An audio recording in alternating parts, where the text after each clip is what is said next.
Okay. I'll entertain a motion for the approval of the November 6th school board meeting minutes, please. I'll make a motion. Heather, seconded by Retta. Did anybody see anything that was in error or omitted otherwise?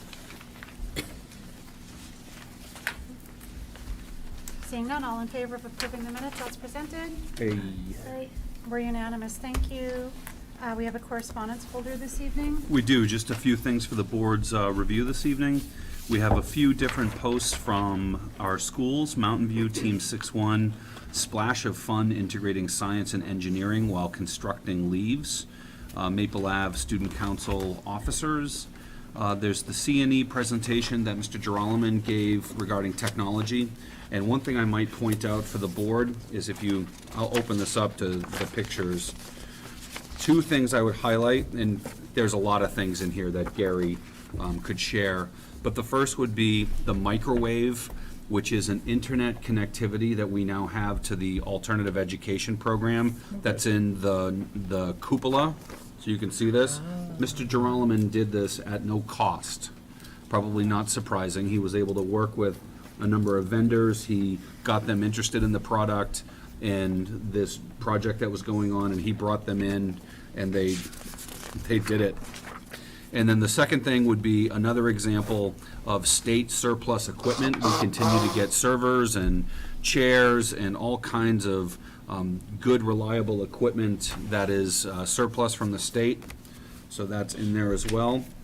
And lastly, there was a correspondence that was sent out from Commissioner Edelblue that I wanted to share with board members because he specifically sent it to superintendents, principals, and school board members. So I just share this with you. If you want to take a look, and if you wanted this as an electronic copy, we'd be happy to send it. But really, it's about school security, and it's about making sure that schools are prepared, that schools have an emergency operations plan, and that schools also are well-versed in conducting things like tabletop exercises. We've been doing these things for years, so we're in really good shape with that, but I did want to share that from the Commissioner's office as well. Thank you. Thank you. And while that's going around, commendations or good news tonight? A few things. Go ahead. Really not much. So we're definitely in the second quarter. Students have settled really nicely into the school year, and things are fairly quiet around here most times. Winter sports are beginning, so a whole new crew of kids out there playing sports. This new cohort finished their master's program successfully. We're all looking forward to December 12th and are glad that we put the time and effort into it. It was definitely a good thing that we did. The Nutcracker will be performed December 1st and 2nd in the theater, so if anybody's interested in watching that. And it was a tough day for some students today, but overall things seemed to run smoothly, and most people just accepted that it was a school day. So I'm very pleased with the way things went here today. Any other commendations? Good news? I do know that the student council overnight in Waterville Valley went very well. Students are always well behaved and always reach out to get the most information that they can. Went very well. Terrific. Fun was had by all. Great. Thank you. Anything else? All right, seeing none, I will open the floor to public comment. Do I have public comment tonight? Go ahead. If you can please just join us at the table. You can just have a seat right there. And then I just need you to state your name and your address for the record, okay? Public comment is limited to 3 minutes. You've been here before? No. But No? I'm sure I'm under 3 minutes. All right. My name is Christy Fullerton. I live at 131 Snook Road. I've been a Goffstown resident since 1979. Briefly, we mentioned about school safety and that sort of thing a few minutes ago. And my big concern, having grandchildren in the school district, is the situation of the portables at Maple Avenue. It was my understanding that when they were put in, that there was going to be some kind of a corridor around them and some kind of connection to the main building, and none of that has happened. So just in view of recent events all around the country. They're just a continuing concern, regardless of how well kids are trained. Okay. I don't think I have anything else to say about that. I haven't heard it mentioned in a while, so I want to bring it back to the front. Perfect. Thank you. Thank you.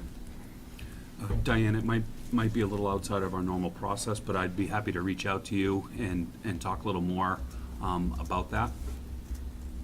If maybe you could just give your phone number, maybe Kate could be able to get it. I'd be happy to give you a call tomorrow, Christy.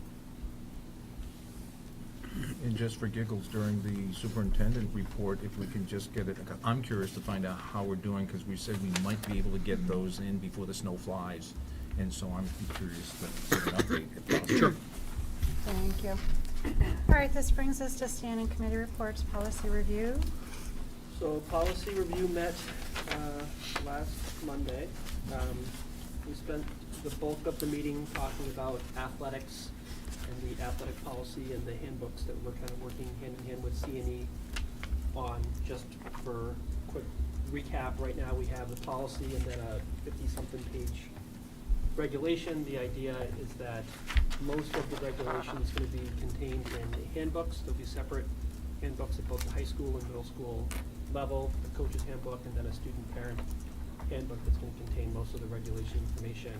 And we're still going to have sort of a top-level athletics policy that'll be sort of the philosophy and that we offer athletics. We're going to have a couple of other policies that we will add or work on. One is going to deal with homeschooled students and the like in their access to athletics and co-curriculars.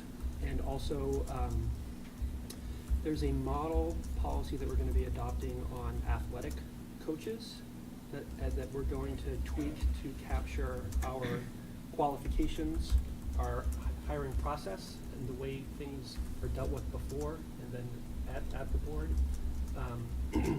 And also touch on sort of the evaluation component that we have. And part of that goes to timing, right? That the coaches won't be renominated until the evaluation process is completed. And so students have a chance to have some input on that. In our handbooks and the policy, we're going to make clear that all school board policies apply during athletics. And we're going to call out some specific policies, bullying, hazing, conduct on buses. And I know we've been talking about the D1 and move and the athletic field situation. We've been talking about, at this board level, students' transportation to different fields that aren't on campus. And we have a policy, use of private vehicles to transport students. So you might want to give that one a read. It's interesting and something we're going to have to grapple with because it does have some pretty strict limitations on that. Do you have some letters for that one? Yes. EEAG. Thank you. So, other than that, we have some second reads later on, and our next meeting is December 11th at 5:30 at the SAU. Okay, thank you. PNC? PNC hasn't met since our last meeting. We'll be meeting just before our next meeting on December 4th. As a reminder, we'll be reviewing the nominations for the two awards, Cornerstone and Dreamkeeper Awards, and bringing those forward. That's it. Thank you. CNE? Joyce, our first action item was the program of studies at Goffstown High School. Joyce Lewis presented the program of studies for 2017 and 18. And there is no real change in any of the programs themselves, but the changes to the program of study are primarily in course title changes, and that's mostly brought about to be more clear for the running start, project running start, and honors clarification.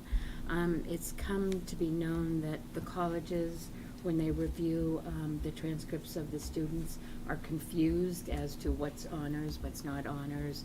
And so, and she's been working really hard to make them very clear so that when the colleges look at them, they know exactly what the students are taking, what that class is. And so basically all these changes, title changes, are to make that very clear to colleges and to everybody else who may be reading them. There were 20 changes were made in all, and they were just name cleanup to better reflect our practices.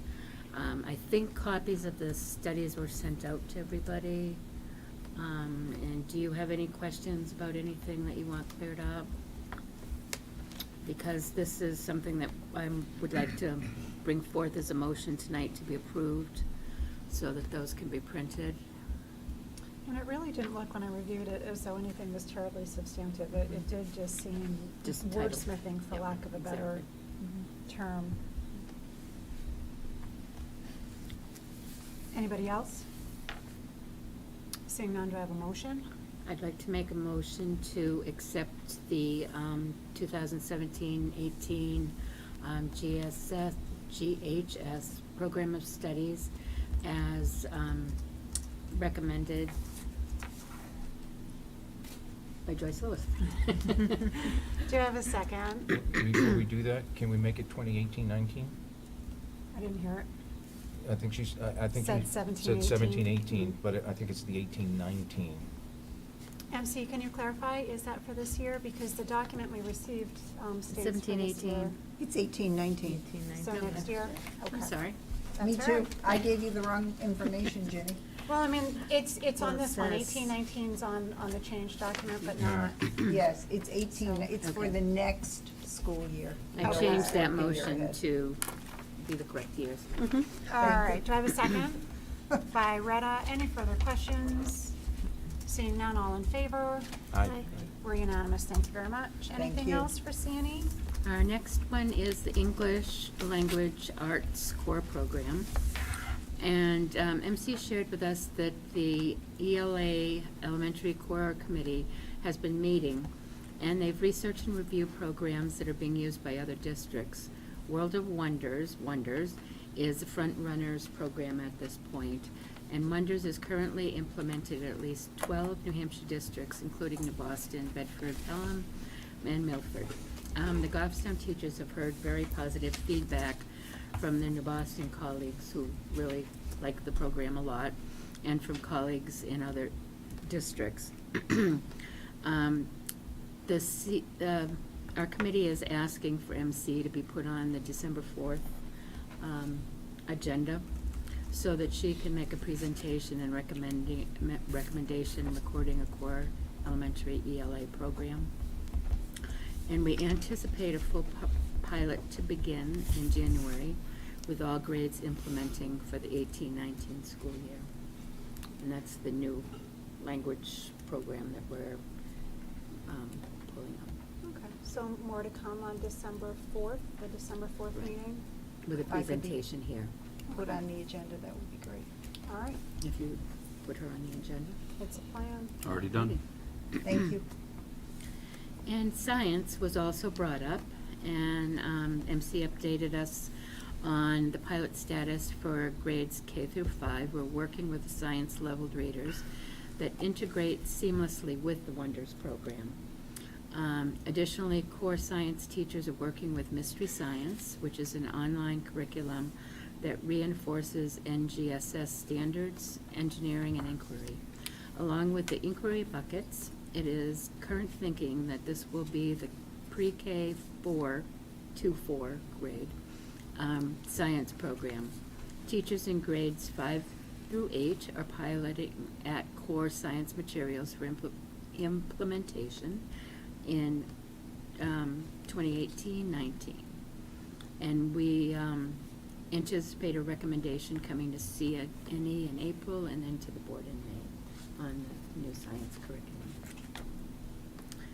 And the last thing that we spoke about was our work plan. And our 29th meeting, January 29th meeting will be the day that the administrations all come in and meet with us and give their updates. And what we're going to do is go back to our face-to-face meeting format that we've had before. And MC is going to work with Gary and explore some ways to bring that meeting forward to the board, either through videos or some different way. We kind of felt that last year there a lot of work was done, and it didn't come off quite as exciting as it does in our meetings. So we thought that we would try to do it the regular way and just see if we could bring that format to you in some kind of way to see. Terrific. And that's pretty much the end of my report, and we will be meeting again December 11th at 7 at the SAU. Excellent. Sounds like, that's quite the report. Sounds like you guys have been busy. It was interesting. Lots to do. Gary also talked to us about his microwave cool thing over to the alternative education, which is just, they were really excited at the alternative education because I guess it's really upgrading what they can do with the kids there as well. And was just really interesting because didn't know that they were kind of back as far as technology went there. And so this was really an upgrade for them. And whoever knew that we could microwave stuff around. Threw a cupola. I thought just popcorn. It was crazy, yeah. Threw a cupola, no less. Right. But anyway, it was very interesting. A great way to capitalize on that project too. That's terrific. And for free, no less. Yeah. Just a little advertising. That's Gary. That's scary. Okay, thank you. So up next is Budget Committee. Budget Committee is buzzing along. We presented district, default, and high school last Tuesday. Tomorrow the expectation is that we will be finishing up with NVMS, Glen Lake, Bartlett, and Maple Avenue. They also did have some questions about how the tuition rate was calculated with the area agreement, so Ray will be presenting on that. And I think too we had a quick discussion about the default budget. Yes. It's early yet, we really haven't started deliberations, but I will say that Mike Smith, the chairman of the Budget Committee, did reach out to me the other night with some concerns. The budget, as we prepared, as we know, we came in very close to default, but the tax impact is that if when we talked about our budget and we decided what budget we were sending forward to the Budget Committee, we talked about a number of different possibilities for unreserved fund balance to be returned to the taxpayers for tax relief. For the past several years, because of course we always want to be really careful that whatever we say we are going to return is what we are able to return. For the past several years, we have put forward at $100,000 for the purposes of budget presentation. If we go through, which is what happened, the budget was presented last Tuesday with that $100,000 number, and of course that did share a tax impact of 99 cents. There was some concern about that tax impact shared with me. So we don't need to talk about it now, but at some point I do want to circle back and just kind of tease out our intent. My understanding of our intent when we spoke about it before was that we actually felt, based on the reports given, that we might be able to possibly do more. But we're going to want to circle back on that at some point. But that's the feedback I have at this point. Go ahead, Dan.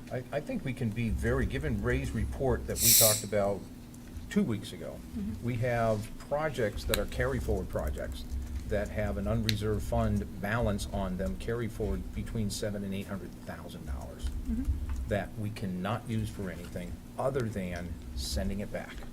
And so reasonably right now, that 100,000 can turn into 800,000. And very comfortably, if Ray's numbers are accurate, we're talking about 50 cents. We're talking about taking that 99 and dropping it down to 50 cents right off the bat. So I'm not sure why we're hesitating. talking about that. I don't think we're it's certainly not hesitating on my part. And I would also just share on this topic, we've had some preliminary discussions with our auditor, who has been working on the audit. And I think I discussed this topic with him, and he had also shared that he thinks our position looks favorable. Okay. To be able to, we're conservative when we. Oh, yes. When we anticipate what that revenue is going to be, we would want to come up with a way that we identify money and lock it away, whether it's an open purchase order that can't be used for anything else, any other purposes other than tax relief. But I too, I think now is the time for us to be a little more aggressive with that. And I think it's going to absolutely be our reality. So when we think about the unreserved fund balance, it's going to come from the overcollection of revenue. It's going to come from some of the remaining money of these projects that Dan had mentioned. And then it's going to come from us being conservative on the spend of the general fund, which we confidently can manage, which I think will have considerable assistance for tax relief for the December of 2018 tax rate. So I completely agree. And like I said, my recollection was that those were the numbers that we were looking at as well. But given that the presentation went forward showing 100,000, I just want to make sure that I'm talking the same language as the rest of my board members. Okay, that's it for budget. Again, tomorrow should wrap up school. Warrant articles start on Tuesday, and I would imagine deliberation on the budgets would start shortly thereafter. All right, this brings us to A&F. A&F met this evening for review of a few items. One of them would be a motion that we have considered and voted unanimously to bring forward, which would be a manifest. And so I moved a manifest in the amount of $1,707,153.18 be approved. I have that motion. Do I have a second by Heather? Detail summary, please. Sure. Inside that manifest, we have payroll taxes and benefits that are worth $1,263,774. As you know, we have a lot of personnel. It takes a lot of people, teachers and administration to do schools, and so that's where the bulk of our money gets paid. And we have sped activity. Birch Tree Center, that's autism for a student, $7,300. The core vocational services for 3 students, August through October, $15,825. The Lighthouse School, August through October for our student, $26,400. Strong Foundations Charter, November for 4 students, $10,931. Southern New Hampshire Speech and Language for $49,200. That's Glen Lake and Mountain View Speech Services, September through November. And the Spalding Youth Center, $71.74, October, 1 student. That's a total of $116,856 of payments to a single vendor, $5,000 or above on this manifest. General expenses, Discovery Education Services for digital learning, streaming media at all the schools, $68.50. Eversorts, which is power, $5,075, all schools. Goffstown Truck Center are buses for regular education in Manchester School of Technology and some athletic transportation, $129,367. The Goffstown Village Precinct for some water, Mountain, let's see, who we got? Maple Ave, Glen Lake, Goffstown High School, and the Lions Field Water, $12,925. Gov Connection, which is the computer and networking equipment, $5,571. O'Sullivan Flooring, another progress payment on Mountain View gym floor, $19,050, which be interesting. They said they'd get her done by Thanksgiving. Thanksgiving is Thursday. There's a jamboree scheduled for this weekend that would be on that floor, so come on, contractors, get her done, right? Are they on target? They're on target for December 4th. So it's been modified to December 4th. Guess that answers the jamboree question. Yes, it does. Okay, Performance Food Group, that's food supplies, 9836. Supply Works, which are the items we do for equipment, as well as janitorial supplies and things, for 7372. That's 11.5% of the total manifest of $196,046. And, of course, what we said, all the student activity funds come to this board as well. And there was $8,772 for the Brown graphics, and I believe that's T-shirts and things. that's our report out. Okay. Does anyone have any questions? Seeing none, all in favor of approving the manifest as presented? Aye. We're unanimous, thank you. And then that's pretty much all that A&F has for this evening. Okay, thank you. Which brings us to the superintendent's report. I wanted to confirm the SAU meeting for Wednesday, December 13th at 7 p.m., and that will be at New Boston Central School in the library. I think right now Mrs. Moran has a count for everyone. If your status changes, if you would please let her know, we would appreciate that. I wanted to speak briefly about a House Bill 1644, which is a requirement for dyslexia screening. We are fully implementing that. I could ask MC to speak to it if the board wanted specifics, but we have reading specialists who have been going to Glen Lake. They've been conducting all the screenings. They've been working at Maple Ave and at Bartlett as well, and we are fully in compliance with the requirements of the dyslexia screening, and all accounts it's gone pretty well. So it's been a positive experience. We think we've had some new information on some of our students, and it's been helpful. Kathy mentioned briefly the situation that occurred here in Goffstown yesterday. There's a lot we can't say about this, but just I think everyone's likely aware that there was a shooting that occurred yesterday just down the road, right by Ace Hardware. I'd like to again thank our first responders. We have tremendous relationships with our police and fire departments. We knew information as it was happening. We were on the phone last night at 6 o'clock this morning. We had the deputy fire chief, the police chief, our student resource officer. We had every principal, Kate, Selena, MC, me.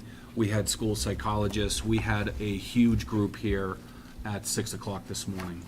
And we knew that there would be developments overnight, and we wanted to make sure that we had the most accurate, up-to-date information that we could get to not only make a decision about school today to make sure that our kids were safe, but also to make sure that we were all briefed on what information can be shared. So at this point, my appreciation just continues to go out. It's just such a good relationship that we have with our first responders. And this is the sad world we live in. And to our public comment that we had earlier, school safety and school security really is our top priority. And it's sad and it's disheartening, but this is the reality of the world we live in. Brian, I would also remember that New Boston, Chief McDonald was at the table. Chief McDonald was there, as well as Tori Underwood. Principal Underwood, so there's definitely a connection. Yes, I'm sorry. Good catch on that, MC. I omitted between the that. towns as well. And I was on the phone with Chief McDonald last night. He's just so incredibly helpful.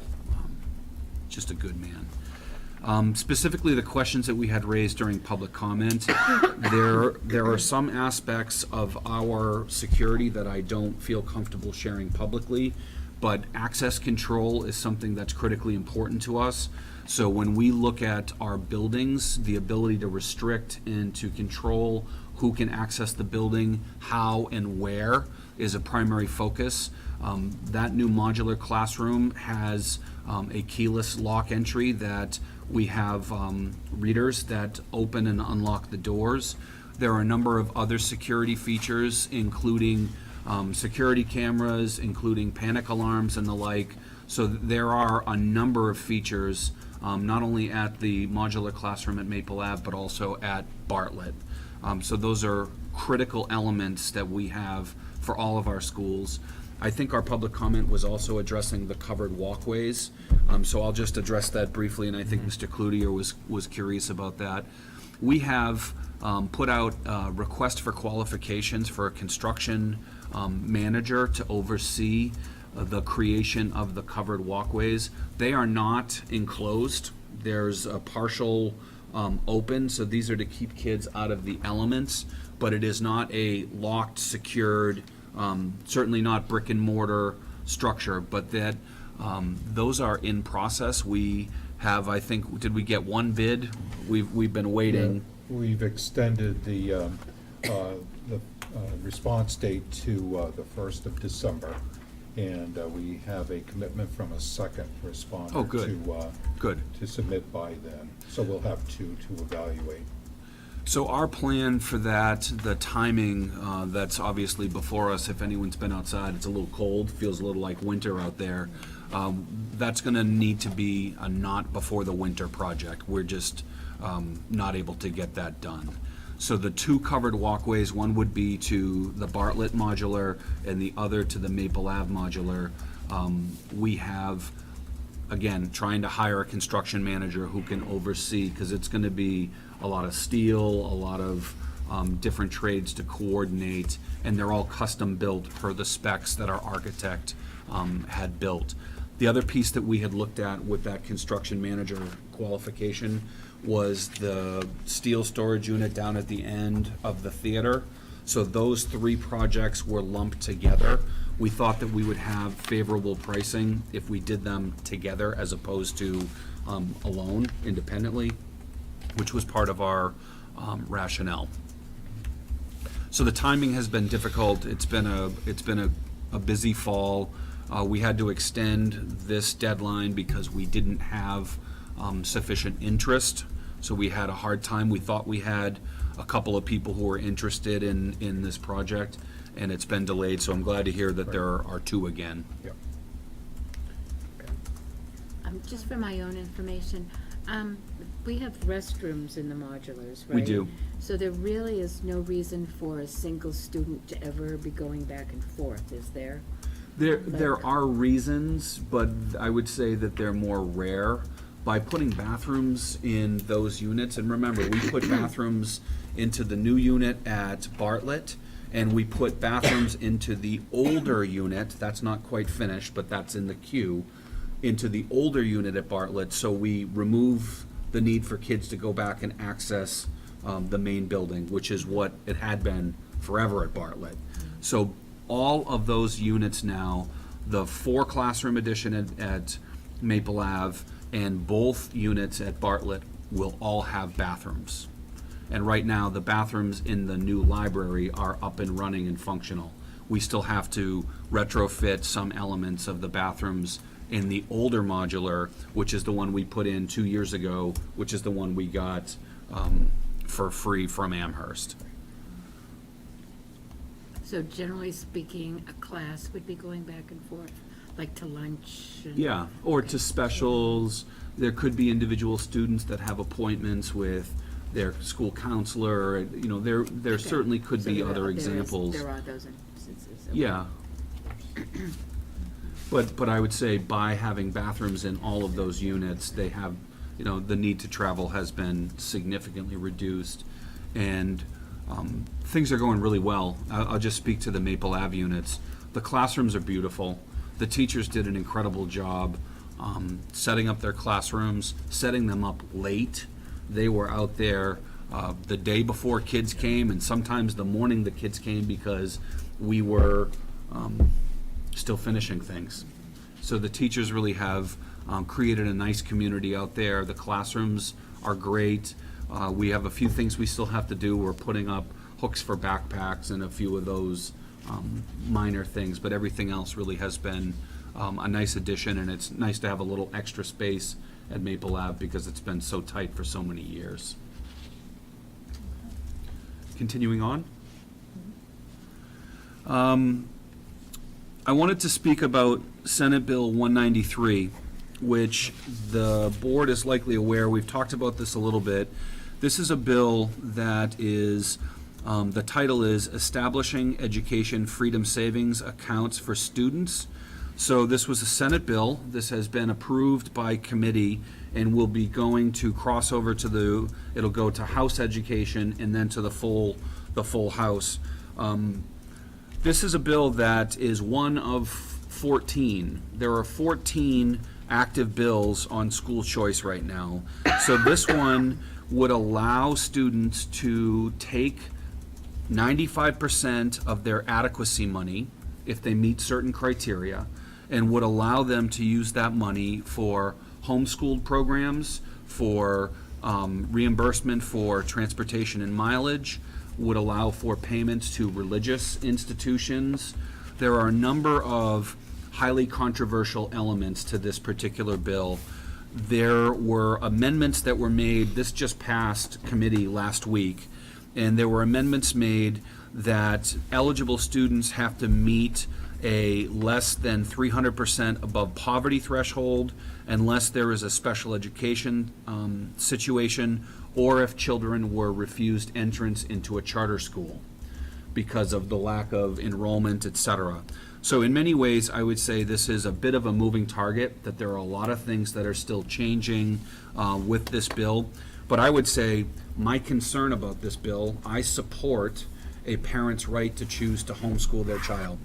I support a parent's right to have their child attend a religious school or a charter school.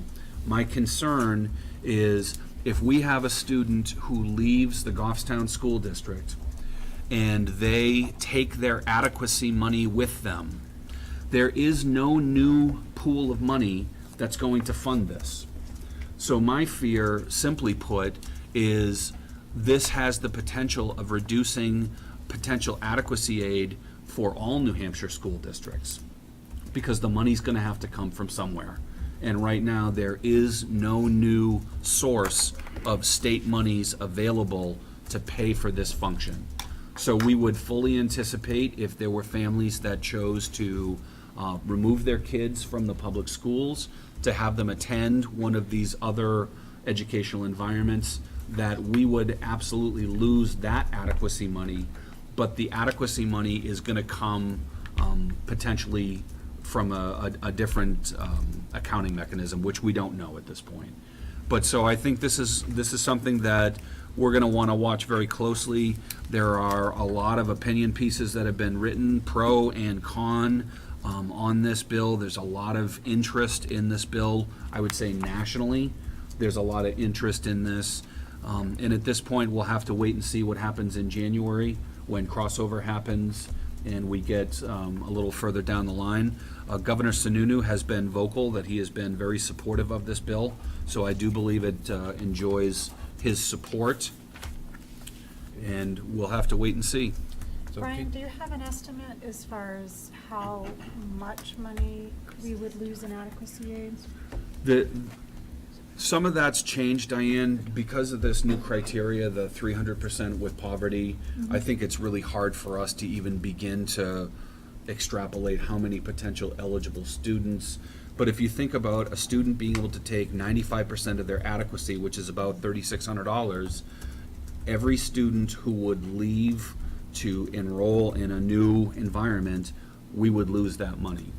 And the thing that's difficult with school districts is if we lose one student, many of our fixed costs continue. We still have to heat the place, we still have to keep the lights on, we still are paying for a teacher, we're paying for specialists, we're paying for cleaning, all kinds of other things. And you can't portion out that, oh, we'll just have, one 1/20th less of a teacher. It doesn't work that way. So I think I would be hesitant to really start to put any numbers on this, but I think there are many school districts, this is a hot topic right now, and there are a lot of people who are concerned about the loss of revenue, and I would anticipate the likelihood that there would be a legal challenge to this bill to be very probable. So it's hard to know where it'll go, but I think many school districts are concerned about the potential loss of revenue. And remember, all we get from the state is adequacy money right now. $3,600 does not pay for an adequate education, despite the fact that that's what That's what they're calling it. that's what they call it. So if we looked and we do the numbers and we say, okay, because I can't see mass exodus happening, but if you're looking at $3,600 and you throw 35 students, that's roughly $100,000. And right now, that's about 6.8 cents on the tax rate. So if we just throw some things on there, so how many students do we have, like, say, at the high school, we have 1,200? 11 and change, 900 yep. and something and change, so you look at 35, and that's probably, what, about 3.5%, something of that nature, and that'd be a lot So one of our original concerns was to move. students who are currently being homeschooled and their ability to potentially draw adequacy money from the local school districts. There was a provision that was added as an amendment, I believe, and again, some of this is really kind of hot off the press, but if you had to be in attendance the year before, so if someone's been homeschooled for a number of years, they wouldn't be eligible. So some of those things I think we're still trying to understand with this bill, and the bill will likely change again. And so, having spoken with one of our school board members in New Boston, who is a state rep, that he anticipates that this bill is going to continue to be amended as it goes through the House, and then the Senate would have to agree to the changes before it would be finished. But this is one we're going to want to watch carefully. Just in general, talking about the impact of property taxes and the like, you know, we're very mindful of how high the percentage is of what's raised by local taxation to pay for education, which is supposed to be a state responsibility. And that's all I have this evening. Because I would agree with you, Dan, I don't expect a mass exodus, but I'm trying to do the math based on this situation as it sits now, how many are already choosing private school, charter school, homeschool, and what the impact is. We don't actually know, because right now, the adequacy is actually a back-end number. There's an RSA that goes through that, and if you look at our tax rate, that gets set, and the difference that we have to raise is on the other side. So I haven't gone back to kind of figure out whether that's a stable number or whether, there would definitely be a tax impact, but it's still a little early. Plus, there's the capability, you're right, for a constitutionality question. Yep. As a result of the case, I'm trying to remember, what's the name of the town? Croydon? No, it's the big one that created this. Claremont. So there was Claremont 1, Right. Claremont 2, Right. and then the Londonderry lawsuit. Yeah, I And the don't remember Londonderry that one. lawsuit, the outcome of that was that the state had to define an adequate education, they had to cost it out, and they had to pay That's for where they came it. up with that number, which is the low number. But if you look at the RSA that is being driven through HB 193, it talks about public education. They would have to actually change that RSA as well. And I don't remember seeing that in the bill, modifying that where the money could go outside of a public education. So they were actually looking at having a vendor processing the payments. There's just an awful lot to it. There was gonna be a third party that was gonna be able to charge a fee based on the money that they processed on behalf of these folks. And it was state money, so that state money, at least a processing fee, would go to this third-party vendor who was managing the funds, is my understanding. So All I right. keep watching. Thank you. And that's it for your report? It is, thank you. All right, so this brings us to some old business. We've got some second read policies. We do. We have a number of them, but we are not moving forward with the AC non-discrimination policy and regulations tonight. We hit pause on that one. Okay. They're gonna go back, AC can review them and give us good feedback on them before we bring them forward just for completeness. But we do have a number of other ones, starting with EEA, Student Transportation Services. And so we made a few changes there. They're in red. Mostly to add in the required statutory language.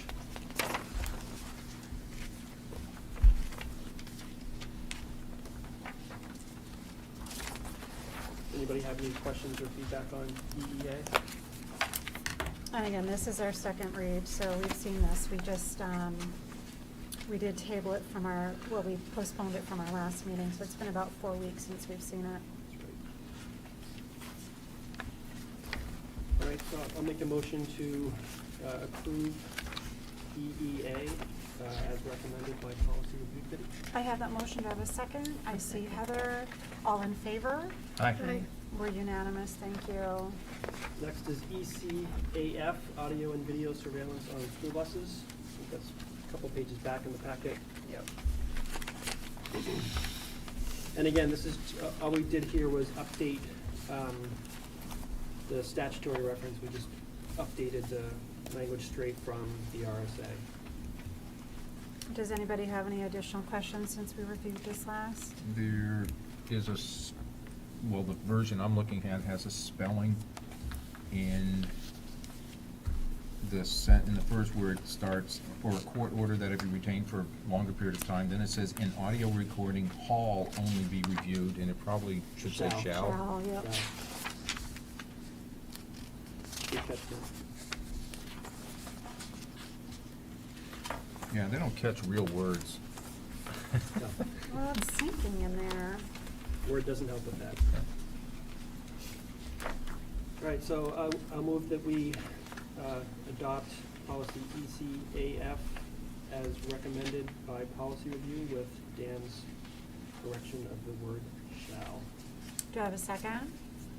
By Heather again. All in favor? Aye. We're unanimous. Thank you. All right, next is IHBA, Programs for Pupils with Disabilities.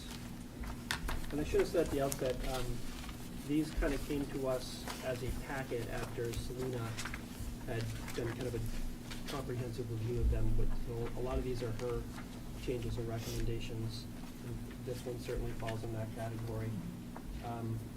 This was pretty much a complete overhaul of our old policy, and the recommendation was that we go with the language that's recommended by the New Hampshire School Boards Association in their model policy, and that's what we recommend here. Questions on this one? Go All ahead. right, so I move that we adopt IHBAA as recommended by policy review.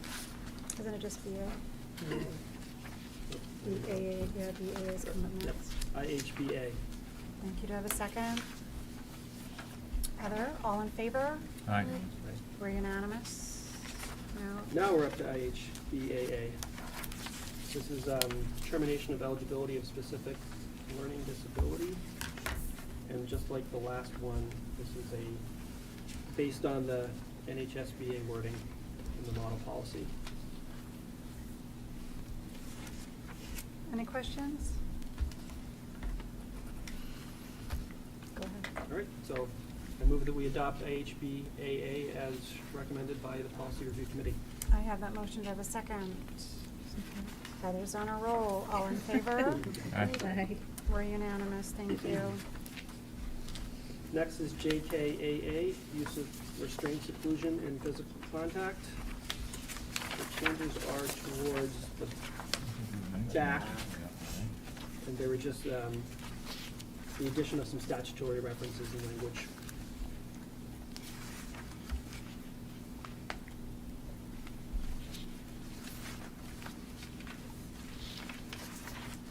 Any questions? Go ahead. Great. So I move that we adopt JKAA as recommended by Policy Review Committee. Do I have a second? Second. By Heather, all in favor? Aye. We're unanimous, thanks. All right, last one, KLG, relations with police authorities and fire department. We added some additional language, largely based on the model policy language from the New Hampshire School Boards Association. Any questions on this one? Right, I move that we adopt KLG as recommended by Policy Review Committee. I have that motion. Do I have a second? By Retta. All in favor? Aye. We're unanimous, thank you. Stephen, Yes. ACE, did you do that one? It's at the procedural safeguards.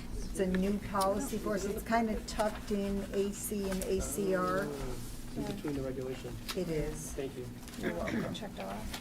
Okay. Yep, so one more. Okay, hang on. I think it's In the very three beginning. pages in. What's the number? ACE. Oh, yeah, I get that one, too, yeah. Just a number. So this is a brand new policy that we haven't had in the past that our special ed director has recommended that we adopt. And this is the language from the model policy from the New Hampshire School Boards Association.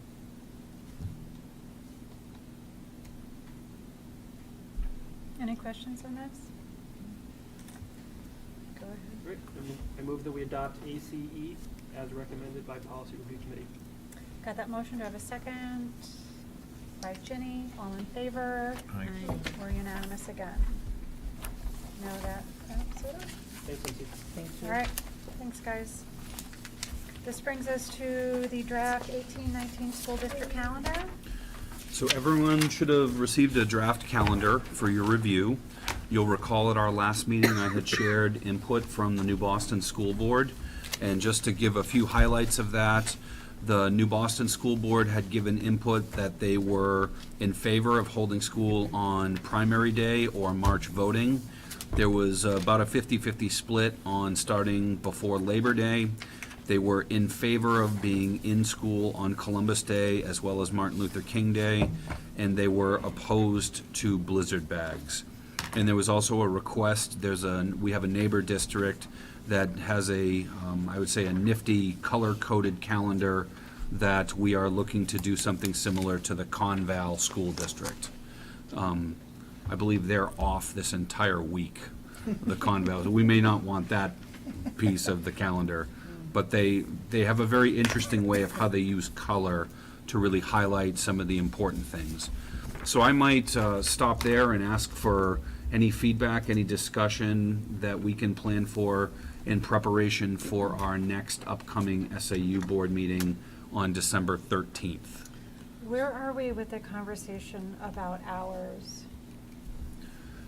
So what we've talked about is we know that we can create a calendar two different ways. We can create a calendar based on hours or on days, and we do have some flexibility to do some shifting. So that is something, and I think New Boston was pretty open to that as an idea.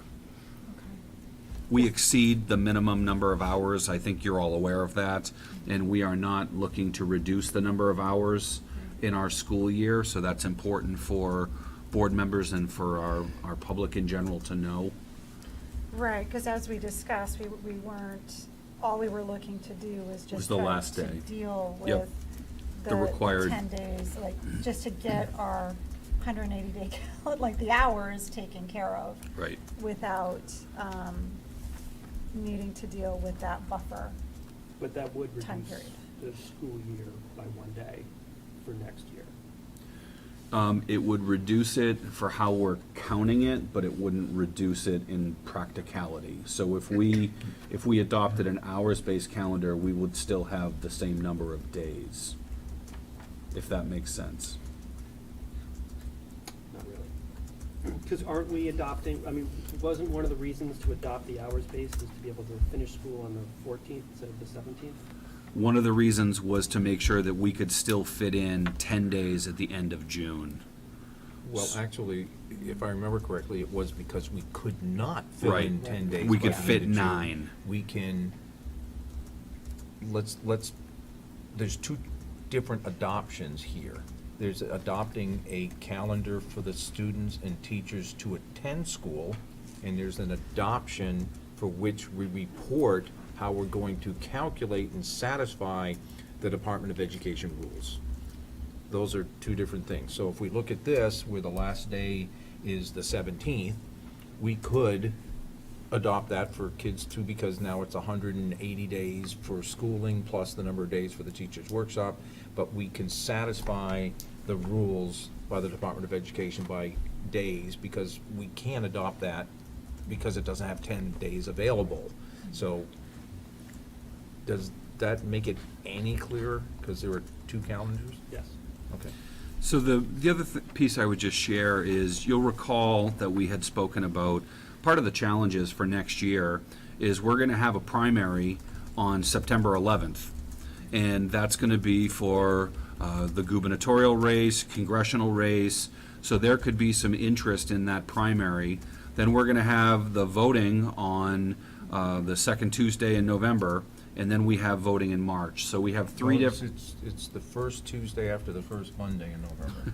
That's what I meant. Okay. And that is more precise.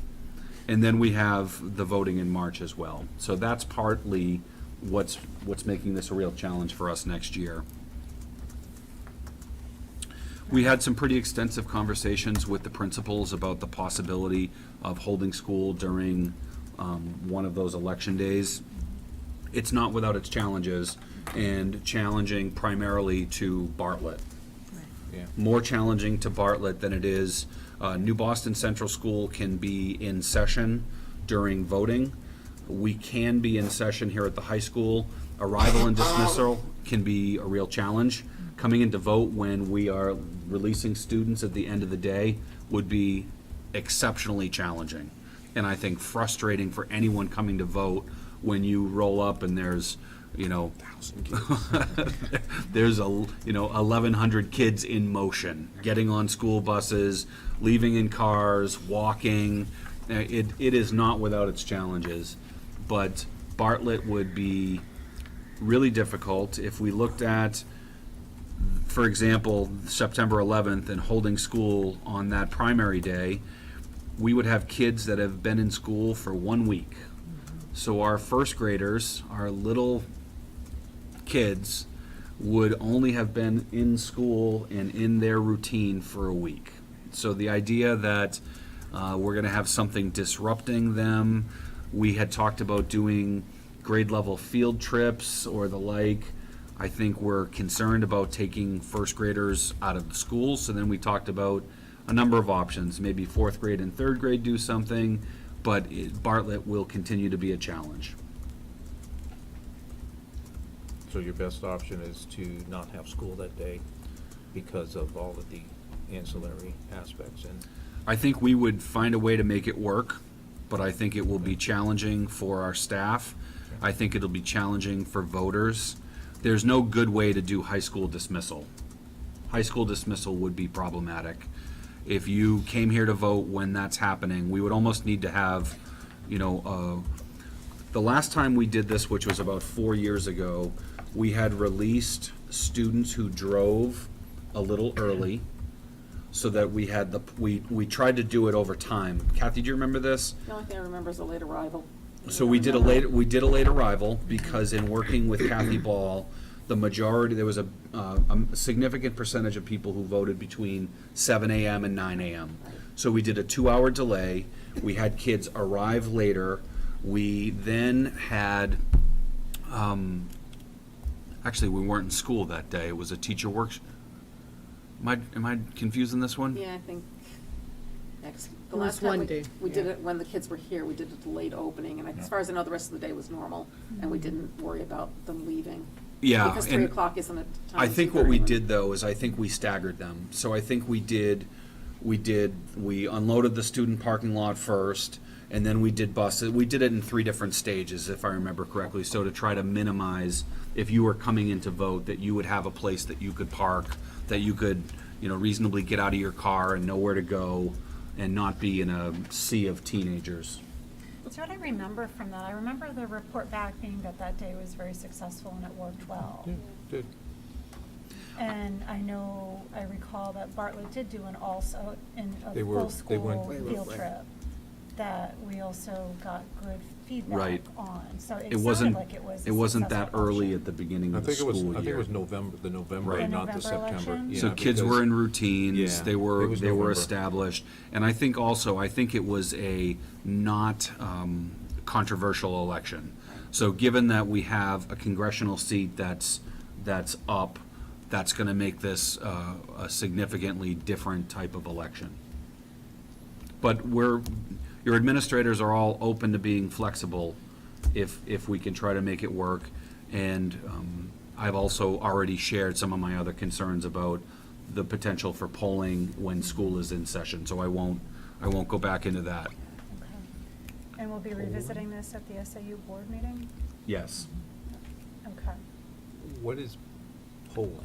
The polling place, so for Oh, people. okay. During voting. Yes, no, I Sorry. thought the kids Polling were gonna stations. do some polling. No, no, sorry. It'd be an interesting government experiment. where I think they'd be pretty project- interested to do that too. I think they would. Just usually vote. So any other feedback that you might want to think about?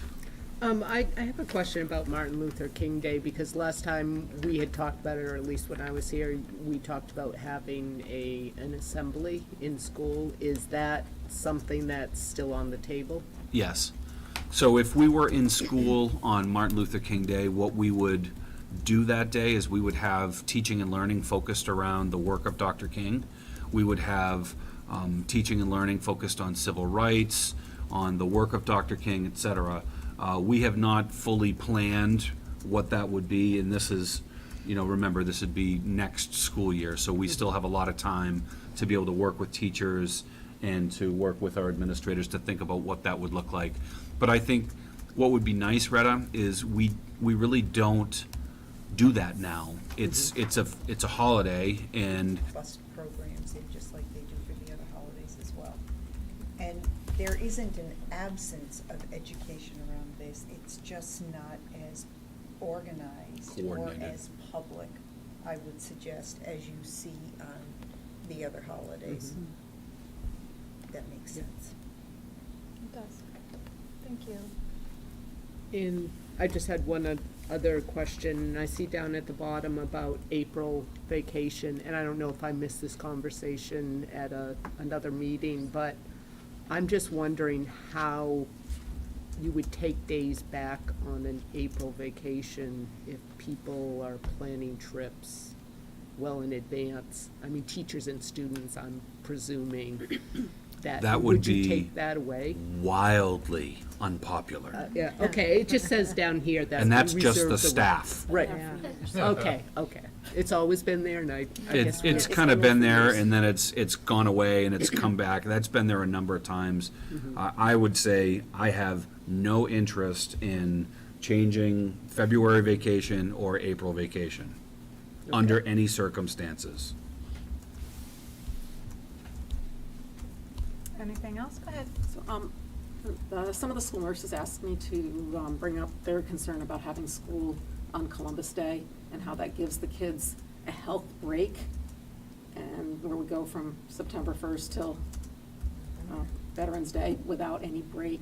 So the kids, by the middle of October, a lot of them are a lot sicker than they probably need to be because everybody's in closed buildings without a long weekend break at all. So I said I would pass that on. I've heard a similar concern. Yeah, Thank you. and we talked about that at the SAU meeting. You did. Quite a bit, With the hours program being right, that we would kind take of a that day fix to back. that, yeah.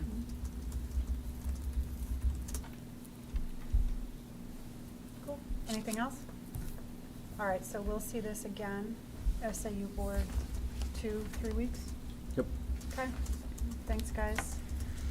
So do we have some new business, MVMS Safety Grant Project? So I'm going to send a handout around. This is a program that the board has heard us talk about. You'll recall that there is a new public school infrastructure fund.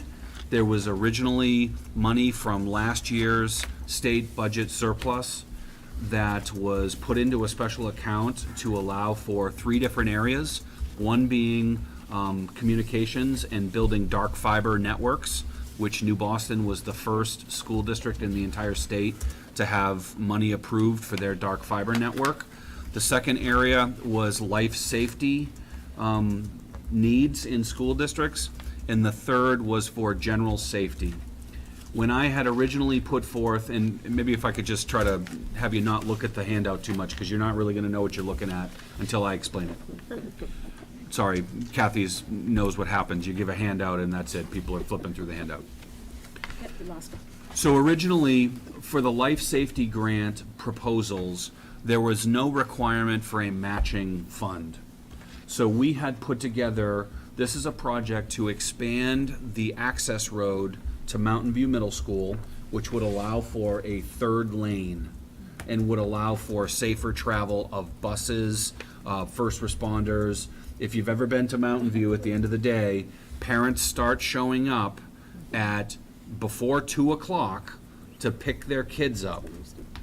It's crazy, and the line goes all the way down the hill. So this, if you actually, the first page is cost, so you can ignore costs. The second page is a Google Earth image, just so you can see the property from above. And then the next 2 pieces, the one that say Stantec on them, the engineering of what we've done here, and just also, we've worked closely with the town, with our police and fire departments, the Department of Public Works. They have all been at the table. They're aware of these projects.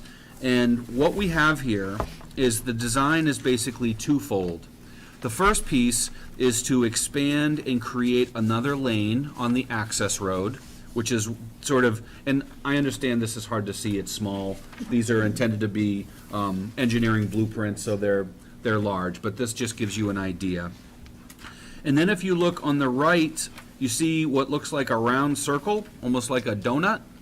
That's a new feature that we designed sort of adjacent to the softball field, which would allow buses to turn around. It's a roundabout. It's a roundabout. And it will not have fancy plantings and cobblestones or anything of that nature. But this would allow our buses to pick up kids, drive in. When you drive into the property, buses would go to the left, parents would go to the right. Buses would go up to the left, pick up kids, go to the roundabout, turn around, and come back down that same way. So buses would be totally and completely removed from the queue line that our parents are pulling up, our teachers are leaving, our staff are leaving, and there is a window of time where it is chaotic and dangerous. So the idea that if you had to get access through fire engines, ambulances, police cars, we could have some go to the left, but it is a real challenge for us. So this design essentially strives to take care of those challenges. So just a quick question to understand the third lane, because right now you have two, so during parents picking up, they're parked all the way down. So people going up are actually going up on the opposite lane. Yeah, they're driving in And people the, are coming towards them. Oh yeah, it's been very fun. So where would that third lane, would that be for the parents waiting to get their kids, that they would pull over, and then the middle lane would be for traffic going up? And Right. Okay. and so and there is gonna be no perfect system here. Right. You really wouldn't design access to a property quite like this probably today. But I think we have a lot more parents who drive kids than they ever used to, 20-plus years ago when Mountain View was built. I think that's a statement for all of our schools. Maple Ave, at the end of the day, the high school, they're all very, very busy with parents, picking kids up. It would be, one line would be a queue line where parents waiting to pick kids up, and one would be a flow-through line. And if we were able to remove buses altogether, that would have a significant improvement, because right now, you have to see it to fully appreciate it. We were gonna try to get some video from, Mr. Loring has a drone, and we may take some video and speed it up so you can watch it, how it all unfolds. But so this is the design, and then the last page, we have the sidewalks all around the perimeter of the school have a trip hazard. Over the years, the asphalt has settled, the earth has lowered, and we have a significant gap by our granite curbing and the asphalt for our sidewalks. That is a trip hazard, and we would like to, as part of this project, it's something I've wanted to do for years, would be to make that nice and smooth, so that whether it's someone with a mobility issue or just people in general, that you're not potentially tripping over, a 2-inch lip where the curbing is because the pavement has settled. So now we get to the cost piece of this. We knew this was not going to be cheap.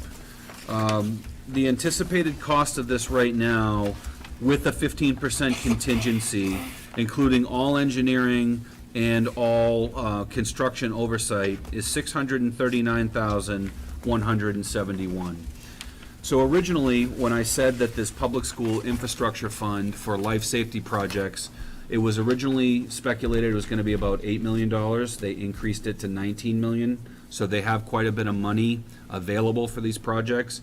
But there is a new provision that they've added, which they require a local match.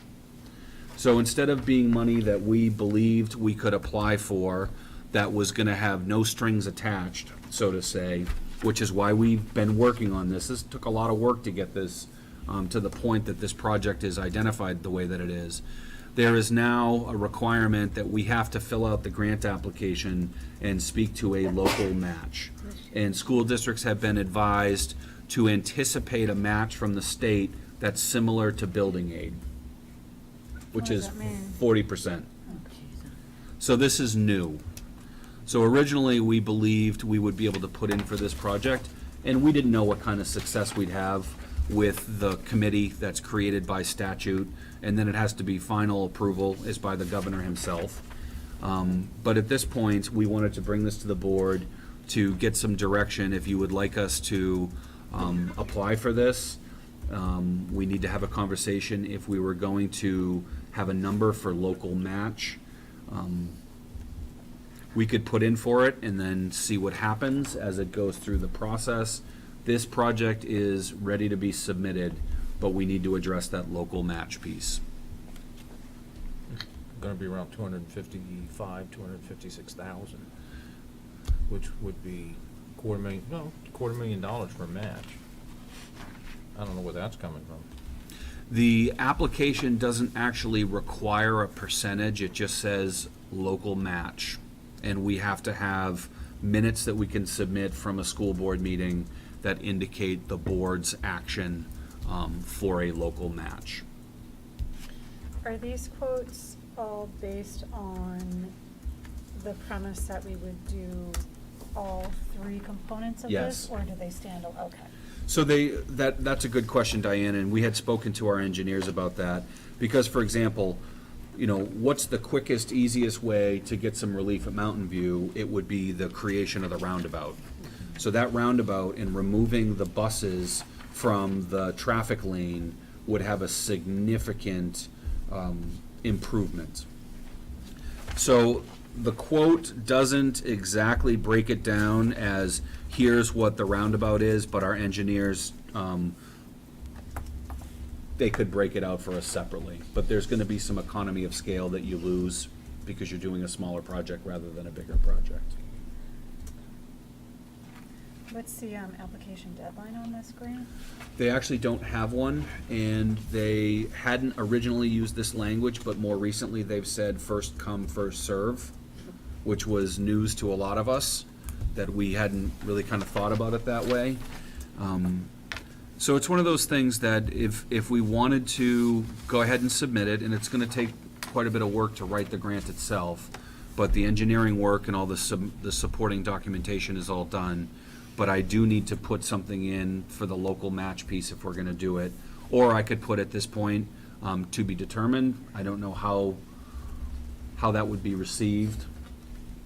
Brian, was there any mention about preference for districts based on poverty rates?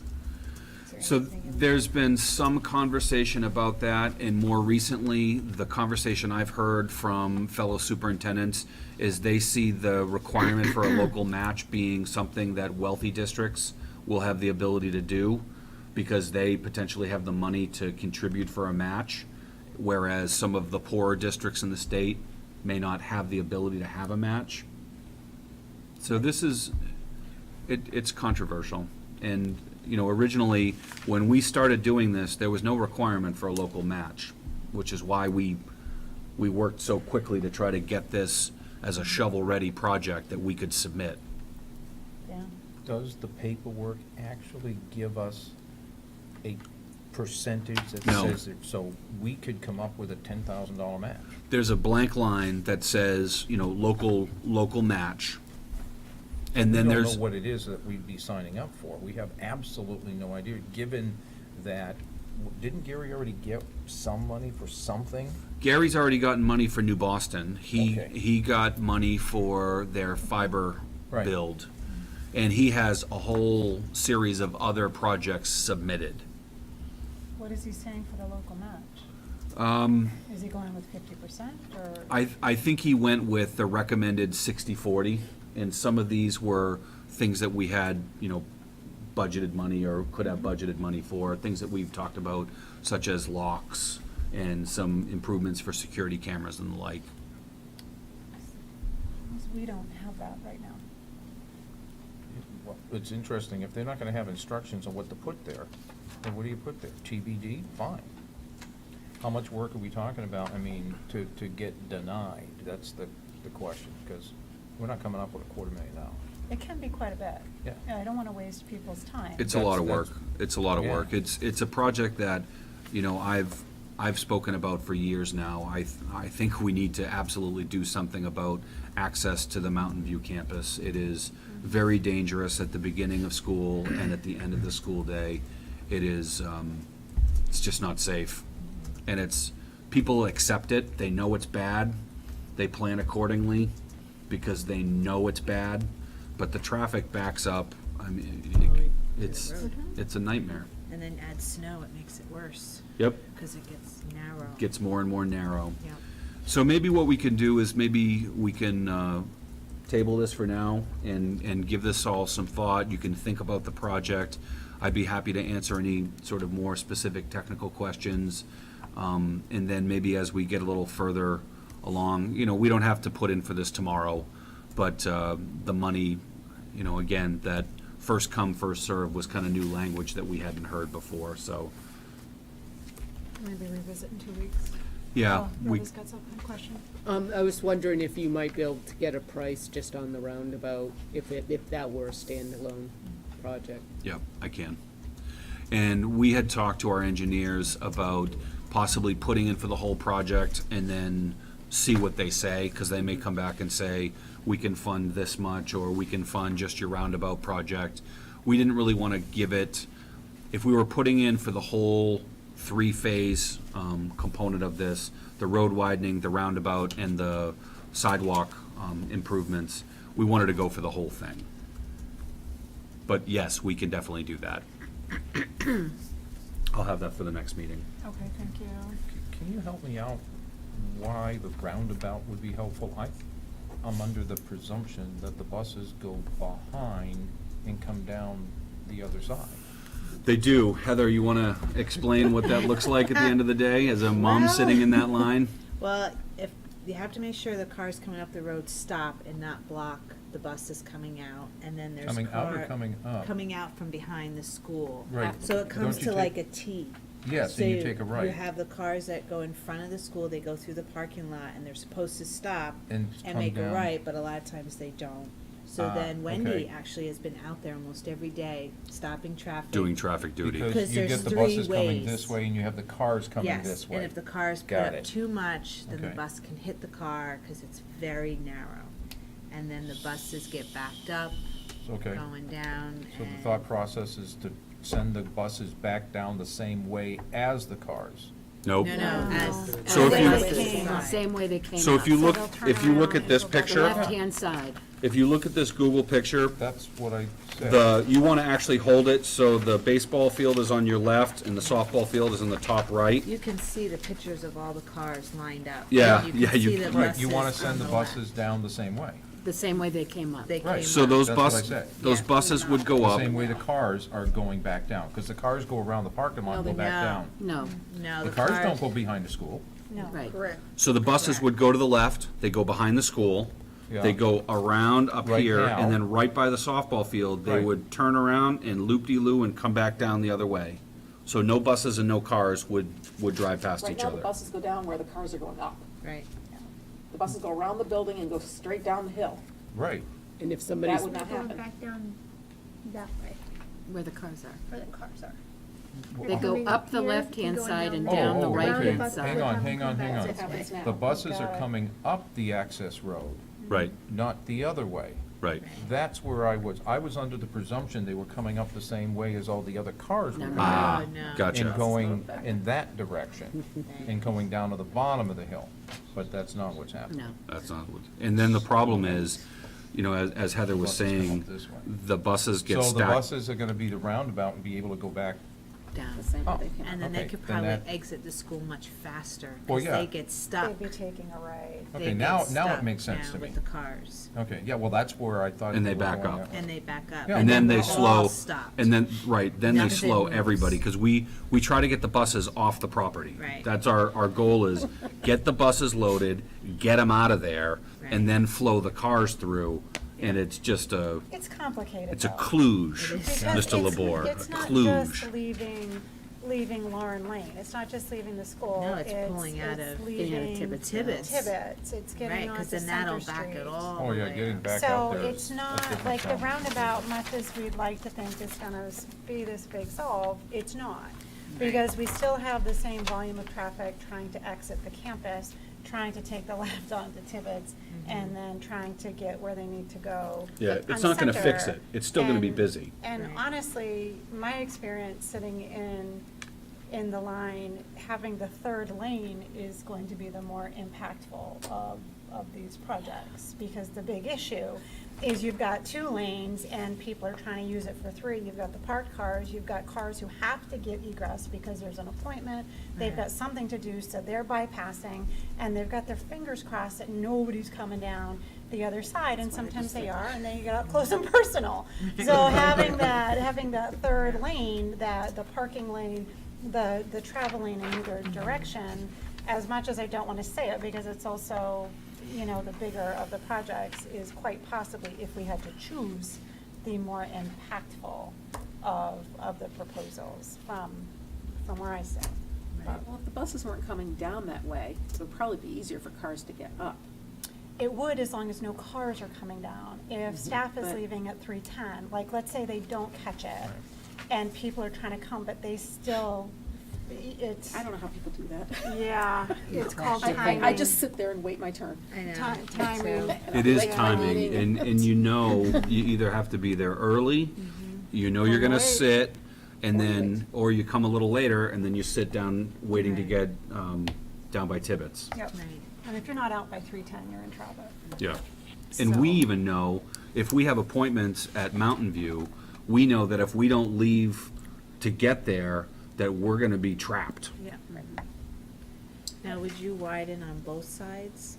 It would be a little Because bit I of a know combo, there's- because there's a detention pond on the left when you Yeah. go up the road now. So there's part of it that we would scooch over to the left a little bit, and then the majority of it would be on the right. There's a lot of fill. It's a lot of fill. It's a lot of fill. And it would involve some retaining walls, and, Yeah, I mean, major that's, stuff. that's the engineering design, and the cost has a lot to do with how much material that you're looking at here. All right, so we'll give that some thought. We'll get some more information on maybe standalone prices. Yep, sounds good. And revisit this at our next meeting, which then brings us to, we've got some staffing, we've got some nominations. We do, let me send resignations. the staffing sheets around. Ray? I do have to say, living off of Tibbetts Hill Road, that people have been really kind in the morning about stopping on Center Street and actually letting people come off of Tibbetts Hill onto Center Street, instead of like it used to be, you could sit there for 10 minutes Yeah. as that line went through. So, I mean, people are being kind That's good to hear. every now and then to actually let you merge. So we have a few things this evening for your approval, and then we have 2 requests that I'll do at the end. So for co-curricular sports nominations, these are all new. We have Andrea Hemphill for gymnastics volunteer. We have Katrina Gudros for varsity cheer at the high school. Eric Emmerling, basketball freshman boys. Sean Colligan, basketball freshman girls. Lindsay Wiggin, Mountain View basketball girls. Okay, so these are all new to us. Those are all new to us. Sean is an existing teacher and a coach. Just basketball's new to Sean. Yeah. Lindsay. Cross-country. Yep, and he does track. Lindsay is a teacher at Mountain View, and I think she might have coached something, not basketball, maybe field hockey or something in the past. Rings a bell? I might be making that up. And then Eric Emmerling, I think, has coached something else before, but I would have to read his materials to find out what. Okay. Does anybody have any questions about these nominations?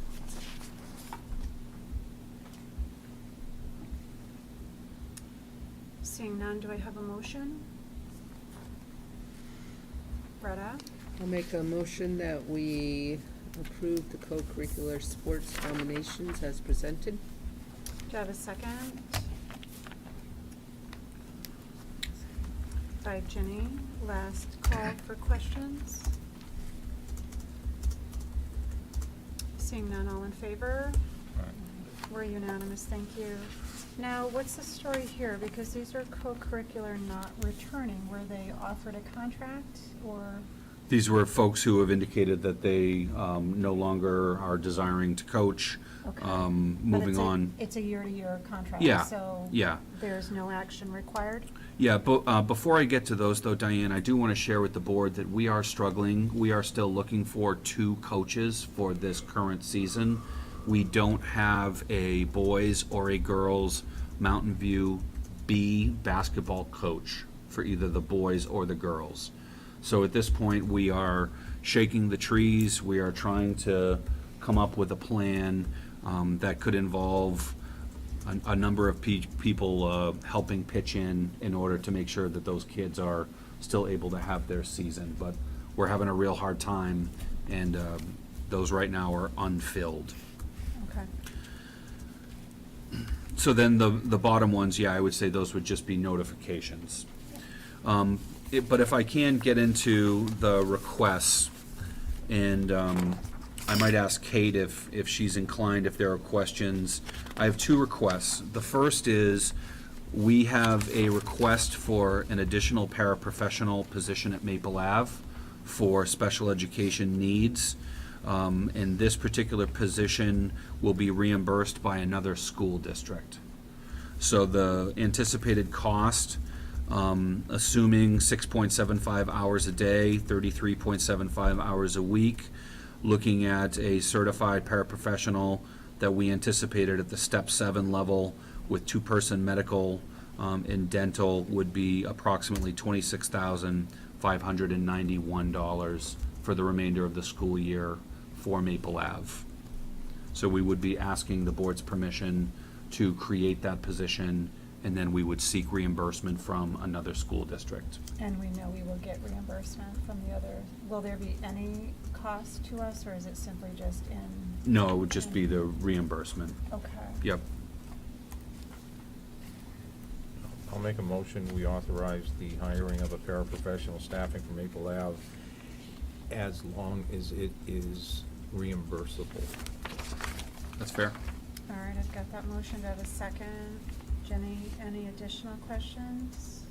This would be part of a, what do we call those plans, IEPs? Yes, Okay. yes. So we would really need to do something anyway.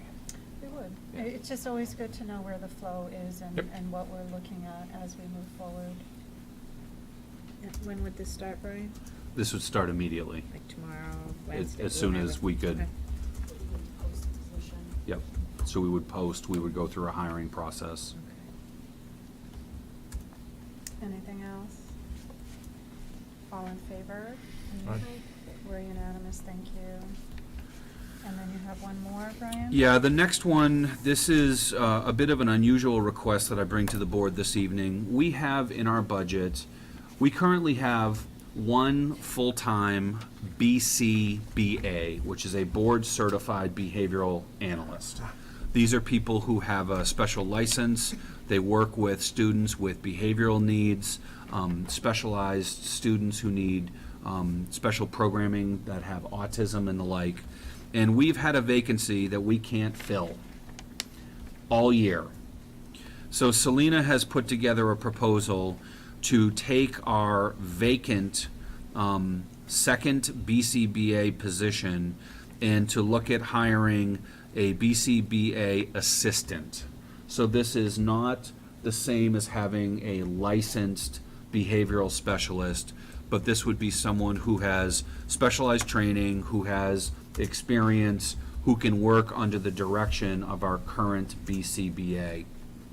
The position that we have that we've been unable to fill was also going to be split with New Boston. New Boston currently hires these services from a contracted service agency, and we were looking to have a little more cost-effective way for Goffstown and New Boston to be able to split a salaried position instead of paying for contracted services.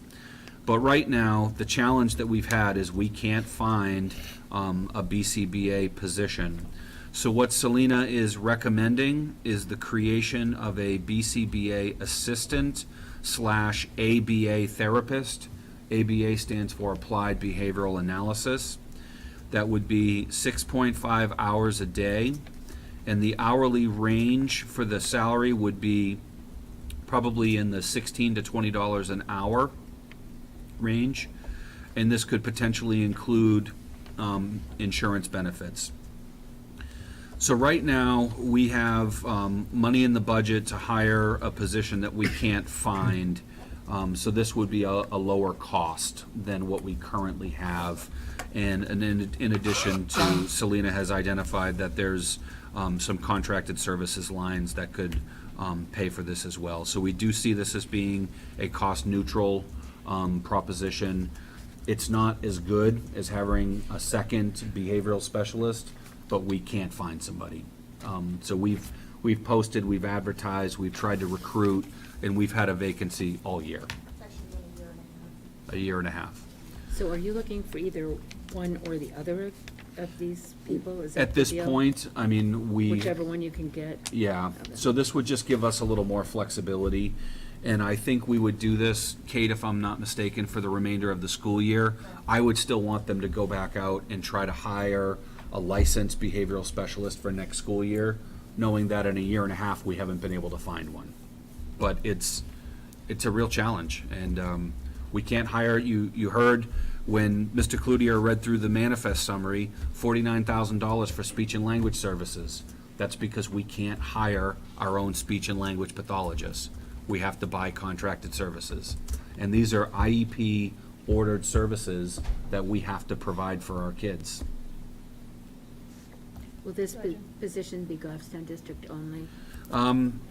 This will be Goffstown only. Selena had originally looked at a split with New Boston. Was she planning on selling any of the time to New Boston? My understanding was Goffstown only. Okay. I think we're pretty busy in that area, aren't we? We are. Our current BCBA provides direct and indirect services to over 40 students. And she's outstanding. Okay, so essentially, we have the funds budgeted just for a different position. So Right. we're being asked to authorize the change in position description, but not authorize the change in cost necessarily. Correct. And if we're able to find somebody for this, and we bring a staffing sheet to you, we wanted you to look at it and say, oh, that's the position that we changed, as opposed to, you would say, we don't have a BCBA assistant position because it hasn't been created yet. Okay. Do you have a motion? Jenny? I'll make the motion to look for a BCBA assistant or a ABA therapist position for the Goffstown School District, coming under the purview of the position that we have open now. And this is effective immediately? Yes. So I've got that motion. Do I have a second? Heather? All in favor? All right.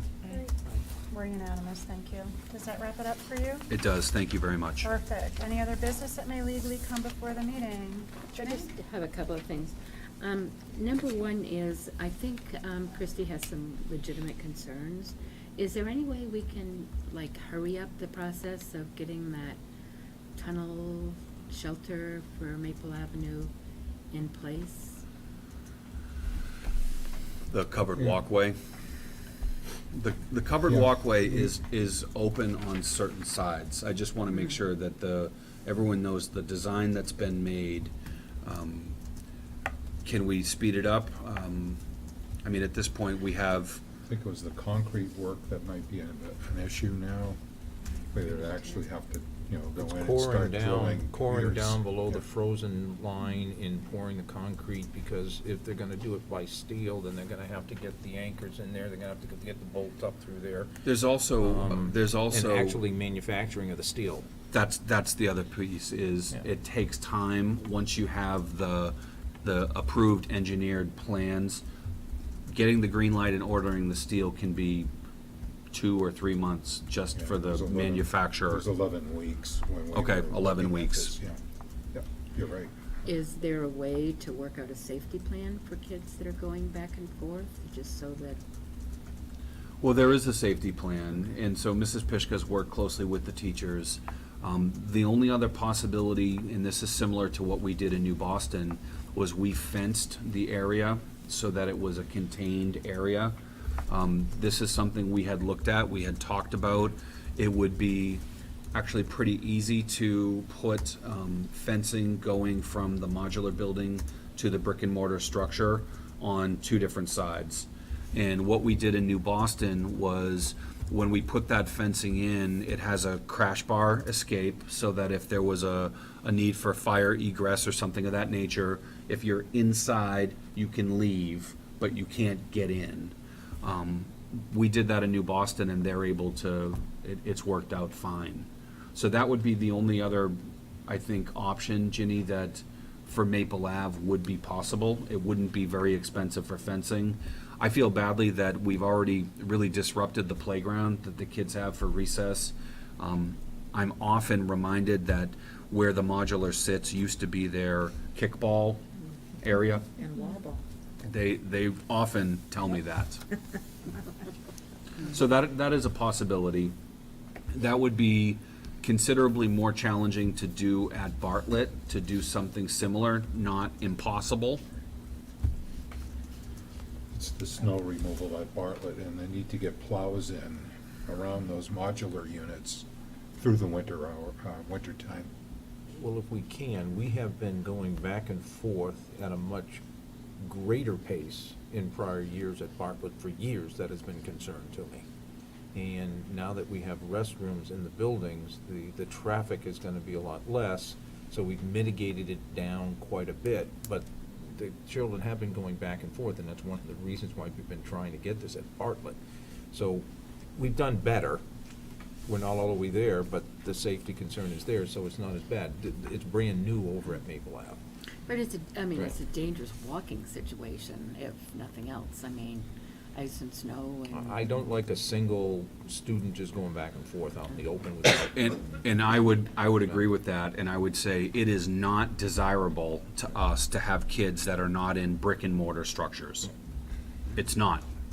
And I would just point out, remind the board and to our public as well, the state of New Hampshire used to provide state building aid so that school districts could pursue building projects and the like. That number is now 0. We used to get 40% for building aid.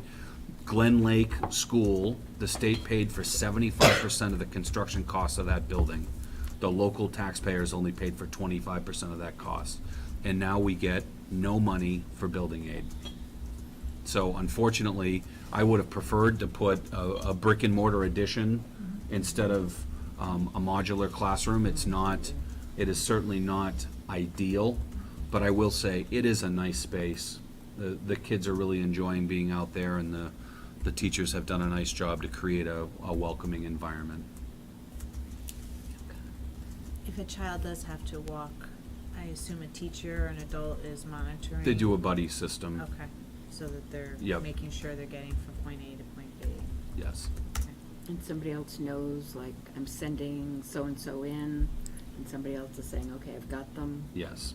Okay, so There's communication back and forth, and what I can also do is I can follow up with Mrs. Pishka to just check in now that we're, a few weeks, a few months into this. How are things going? Anything we need to tweak? So I'll follow up and do that as well. She runs a tight ship. She sure does. Go ahead. I just have one other comment. Now that it's the holiday season, in going to Rite Aid in Hannaford's, I've seen a jillion Goffstown Grizzly things, which irritates the crap out of me, excuse me very much.